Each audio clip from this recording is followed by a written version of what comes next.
Bienvenue dans Feu de connaissance, le podcast qui éclaire les arcanes de la culture administrative et de la sécurité civile à travers l'actualité. Alors que le Sénat a adopté le 9 avril une proposition de loi visant à concilier la continuité du service public de transport avec l'exercice du droit de grève, Feu de connaissance revient dans cet épisode sur le droit de grève dans la fonction publique. Dans un premier temps, revenons sur quelques dates clés.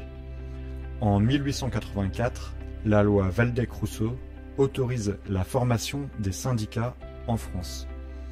Ils joueront un rôle important dans l'application du droit de grève. Le 27 octobre 1946, le droit de grève est pleinement reconnu par le préambule de la Constitution. Historiquement, le droit de grève est refusé aux agents de la fonction publique. Bien que le statut des fonctionnaires ne traitait pas explicitement du droit de grève, le préambule de la Constitution stipulait que le droit de grève s'exerce dans le cadre des lois qui le réglementent. Cette formulation était suffisamment large pour être interprétée comme accordant le droit de grève à tous, y compris aux fonctionnaires. Alors que l'arrêt Dehaene de 1950 reconnaissait que le préambule de la Constitution de 1946 accordait le droit de grève également aux fonctionnaires, il est officiellement établi en 1983. Le 7 décembre 2000, le droit de grève est inscrit dans l'article 28 de la Charte des droits fondamentaux de l'Union européenne. Lorsque le personnel exerce le droit de grève, la cessation concertée du travail doit être précédée d'un préavis. Ce préavis émane d'une organisation syndicale et il doit préciser les motifs du recours à la grève. Il doit parvenir 5 jours francs avant le déclenchement de la grève à l'autorité hiérarchique et mentionner le champ géographique ainsi que l'heure du début et la durée limitée ou non de la grève envisagée. Pendant la durée du préavis, les parties intéressées sont tenues de négocier. Alors, dans la fonction publique, la continuité du service public doit être bien sûr garantie. Cela crée donc des règles d'exercice du droit de grève plus réglementées que dans le secteur privé. Par exemple, les fonctionnaires actifs de la police nationale et les fonctionnaires des services déconcentrés de l'administration pénitentiaire n'ont pas le droit de grève.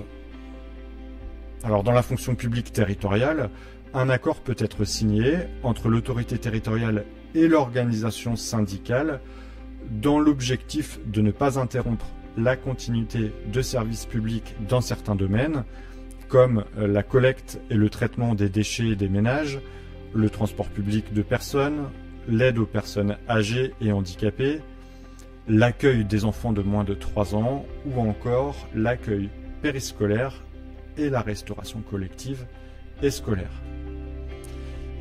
Cet accord va déterminer les fonctions et le nombre d'agents qui sont indispensables. Il va déterminer également les conditions dans lesquelles, en cas de perturbation prévisible de ces services, l'organisation du travail sera adaptée et les agents présents au sein du service seront affectés.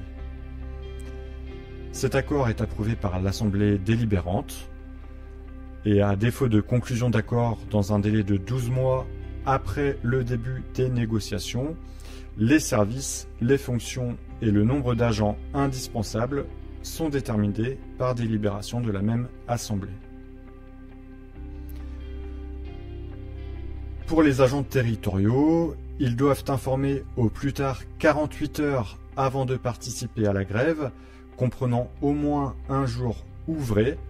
Ils doivent prévenir donc leur autorité territoriale de leur intention d'y participer. Les informations issues de ces déclarations individuelles ne peuvent être utilisées que pour l'organisation du service durant la grève et sont bien entendu couvertes par le secret professionnel. L'agent territorial qui a déclaré son intention de participer à la grève mais qui renonce à y prendre part en informe l'autorité territoriale au plus tard 24 heures avant l'heure prévue de sa participation afin que l'autorité puisse procéder à son affectation. L'agent territorial qui participe à la grève et qui décide de reprendre son service en informe également l'autorité territoriale au plus tard 24 heures avant l'heure de sa reprise, afin que l'autorité puisse également procéder à son affectation. Lorsque la grève n'a pas lieu ou lorsque la reprise de service est consécutive à la fin de la grève, dans ces cas-là, l'obligation d'information n'a plus lieu d'être. L'agent territorial qui n'a pas informé son employeur de son intention de participer à la grève ou qui n'a pas exercé son droit de grève dès sa prise de service est passible d'une sanction disciplinaire. Alors nous allons revenir maintenant sur la proposition de loi adoptée par le Sénat et qui vise à concilier la continuité du service public de transport avec l'exercice du droit de grève. Une proposition de loi qui vise tout simplement à restreindre le droit de grève dans les transports, notamment la SNCF, à certaines périodes de l'année. Voilà. Il est à noter que le transport aérien ne sera pas concerné par ces mesures. Le texte, dans sa finalité, sanctuarise 30 jours par an au total, sans grève dans les transports, aux heures de pointe, entre 6h30 et 9h30, et entre 17h et 20h. La proposition de loi Marseille prévoit d'allonger également le délai de déclaration des grévistes de 48 à 72 heures. Elle prévoit également un processus de réquisition.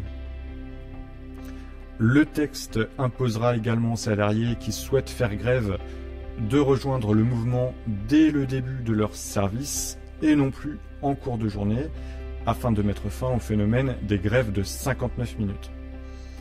Enfin, la proposition instaure un mécanisme qui rendra caducs les préavis non suivis d'effet au bout de 48 heures, afin de lutter contre les préavis dormants qui courent parfois pendant plusieurs mois.